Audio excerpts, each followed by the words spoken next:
Bismillahirrahmanirrahim. Assalamualaikum warahmatullahi wabarakatuh. Alhamdulillahirabbil alamin. Segala puji bagi Allah. Salam dan sholawat pada Rasulnya. Pertama-tama saya ucapkan terima kasih kepada panitia Second Indonesia Congenital Heart Surgery Course A to Z Tetralogy of Value Management yang telah memberikan kesempatan kepada saya untuk sharing tentang interventional cardiologist role in optimizing tetralogy of value patient. Jadi tetralogy of value itu insidensinya antara 3 sampai 5 per 10.000 kelahiran hidup ya. Jadi nggak terlalu banyak tapi juga nggak terlalu jarang sekali. Jadi kita ketahui bahwa goal atau tujuan dari manajemen tetralogy of value adalah dengan adanya total repair ya.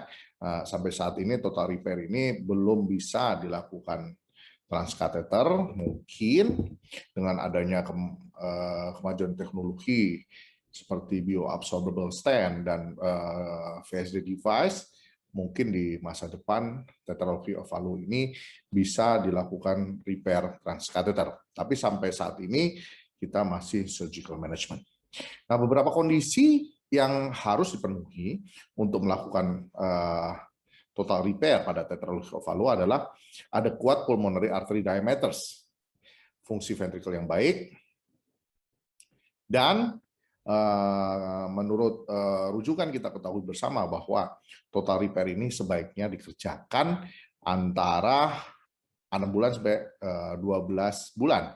Itu memberikan hasil yang terbaik dibandingkan kalau kita mengerjakan lebih dari 12 bulan. Nah, untuk beberapa kasus dengan diameter arteri pulmonal yang tidak terlalu besar, maka biasanya dilakukan palliative procedures, yakni BT shunt. Walaupun dibutuhkan cardiac team dan fasilitas yang dedicated untuk ini. Nah, masalahnya hal ini masih terbatas, nggak di semua rumah sakit mempunyai heart team dan fasilitas yang baik.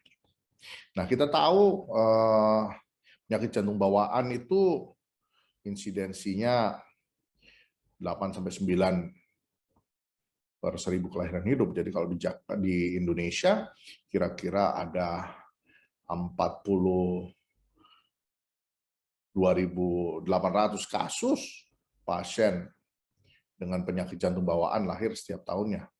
Dan seperempatnya butuh penanganan surgery atau interventional yang dilakukan kardiologis pada tahun pertama. Kalau kita lihat jumlah kardiologis sekitar 1.420, pediatric cardiologist terus fellow-nya nggak sampai 100, cardiac surgical center itu cuma 8, dengan pediatric cardiac thoracic surgeon ini sekitar 12.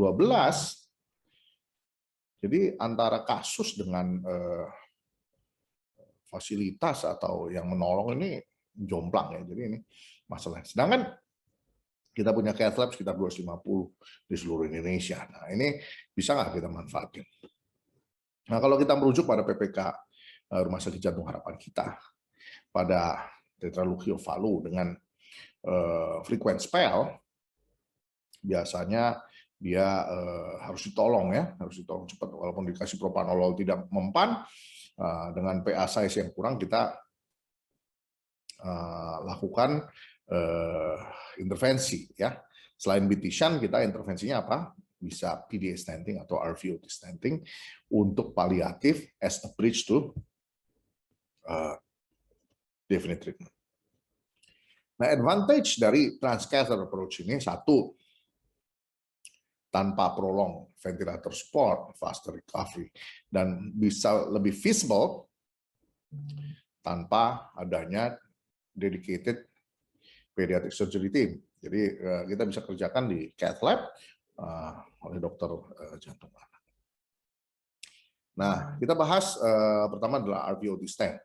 Jadi RVOT stent ini, jadi kalau kita tahu pada tetralogy-of-Fallot ada deviasi septum infundibulum kanterosefalat yang mengakibatkan adanya penyempitan pada alur keluar ventrikel kanan di sini dan adanya VSD subaortik yang besar.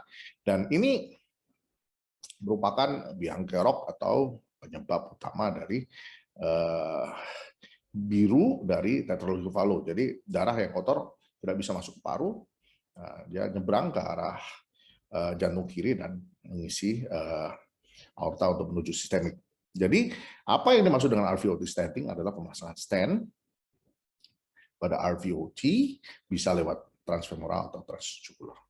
Jadi ini kalau dibuka RVOT obstruction-nya ini, dia akan sirkulasinya lebih stabil, dan ternyata dari beberapa laporan RVOT stenting itu cukup efektif dan aman dikerjakan untuk palliative treatment as a bridge to total repair. Jadi bagaimana caranya kita bisa masukkan melewati sistem vena, bisa lewat transfemoral approach atau transjugular approach. Ini beberapa paper, ini dilaporkan oleh Ganderlon et al. Tahun 2021, katakan bahwa RVOT stenting mempunyai clinical outcome yang baik pada pasien dengan tetralogy-of-Fallot, termasuk dengan uniform growth dari pulmonary artery yang kecil tadi. Jadi pulmonary artery yang kecil karena underflow, kita berikan RVOT stenting lebih besar. Jadi, nah sekarang bagaimana RVOT stenting dibandingkan dengan BT shunt ya? Ternyata in comparison dengan RVOT stenting, BT shunt ini menunjukkan mortality dan morbidity yang lebih tinggi. Jadi RVOT stenting untuk classical TOF merupakan ideal palliation ya, as a bridge. Satu, providing stable outcome, kemudian providing sufficient durability to allow enough time to pass the child growth ya. Kemudian growth dari pulmonary artery itu lebih baik, dan kemudian leaving behind no residue that might be complicated for total repair. Jadi, nah ini masalahnya nanti tinggal stand-nya ya, removing stand-nya ini jadi masalah kalau kita terlalu lama follow up-nya. Nah, jadi follow up-nya kapan itu? Ya, nanti kira-kira 3 bulan sampai 6 bulan. Jadi apa kriteria RVOT stent ini? Ada macam-macam kriteria, tapi di harapan kita pakai McGoon ratio kurang dari 1,5. Beberapa paper mengatakan bahwa RVOT stenting ini didedikasikan untuk pasien-pasien yang dengan berat lahir rendah. Nah, RVOT stenting ini ideally dikerjakan pada usia kurang dari 3 bulan. Ya, jadi RVOT stenting as a bridge to primary repair dengan efficacy dan safety yang cukup baik. Nah, bagaimana dengan pasien-pasien tetralogy-of-Fallot dengan varian dengan pulmonary atresia? Jadi dengan adanya ketidakpatenan jalan dari right ventricle ke PA, maka source dari darah itu dari PDA. Oleh karena itu, kita harus pertahankan PDA untuk melakukan peredaran darah ke paru. Ya, jadi ini dulu kita pakai BT shunt untuk menggantikan atau menambah source selain dengan PDA-nya. Nah, transcatheter intervention-nya dengan apa? Dengan PDA stenting. Jadi dari beberapa rujukan didapatkan overall results shows PDA stenting have statistically significant less number complication compared to BT shunt. Nah, untuk harga di harapan kita tahun 2020 juga beda, nggak terlalu banyak tapi cukup lebih murah dibandingkan dengan BT shunt ya. Nah, Kemudian stenting pada tetralogy of Fallot ini juga sebagai treatment as a bridge to definite treatment ya pada pasien-pasien dengan varian tetralogy of Fallot dengan pulmonary atresia. Nah, bagaimana pengalaman kita RVOT stenting dan PDA stenting di harapan kita? Jadi ini data-data RVOT stenting kita start bulan Desember 2019 sampai hari ini kita kerjakan 9 pasien. Nah, bedanya dengan paper-paper di luar adalah kita umurnya lebih tua, terus berat badannya juga lebih besar, ya. Approach-nya bisa transjugular atau transfemoral vein. Ada yang kita lakukan juga dengan retrograde transfemoral arterial, ya. Nah, success rate-nya 100%, dari prosedural kenaikan oksigen dari pre dan post cukup signifikan, dari 47 naik ke 85. Fluoro time-nya sekitar 26 menit. Komplikasinya 11%, satu pasien dislodge, tapi alhamdulillah bisa di-retract. Kemudian post procedural sepsis ada 2 pasien dari 9 pasien.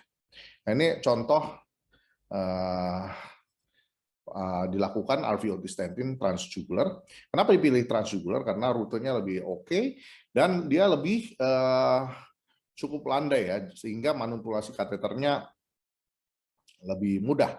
Jadi dari SVC, dari jugular internal kita SVC, RA, RV, langsung ke RVOT. Ya, gampang sekali kita lakukan balloning, kita lakukan dilatasi, diberikan mulai dengan background koroner, kita naikkan sampai 75% dari desired.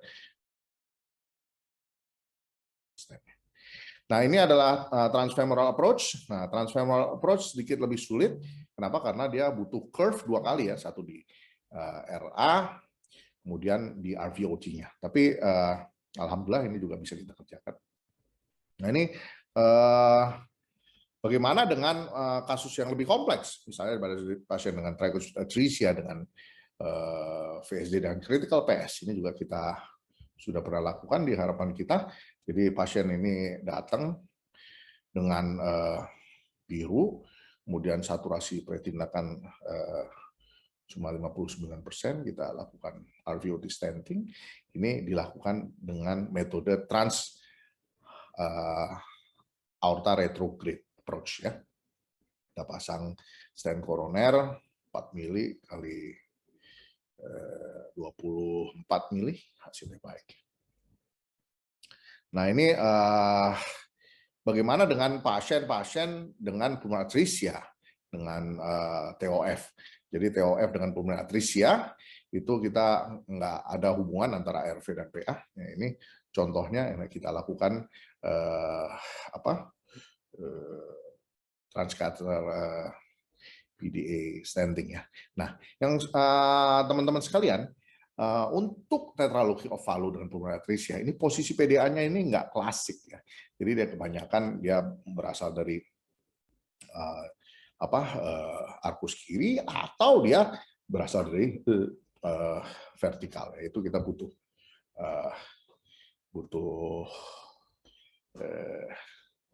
manuver yang agak ini. Nah, ini adalah saya mau cerita, ini adalah salah satu komplikasi dari RVOT stenting. Ternyata karena tight sekali RVOT-nya, stentnya susah masuk karena jadi sempat dislodge. Saya waktu itu dilate di SVC, ternyata dia dislodge. Kita lakukan snaring, kita kerjakan RVOT stenting dari bawah. Alhamdulillah saturasi bisa naik. Akhirnya saya panggil dokter bedah untuk bantu ekstrak stent dengan tabaksak surgery di right atrium. Hasilnya baik. Sebagai konklusi RVOT stenting dan PDA stenting merupakan ideal palliation untuk pasien dengan cyanotic TOF yang tidak bisa masuk ke total repair. RVOT stenting dan PDA stenting mempunyai outcome yang lebih baik dengan cara menurunkan mortality dan morbidity in the future, terutama pada developing countries seperti di Indonesia. Saya kira terima kasih. Assalamualaikum warahmatullahi wabarakatuh.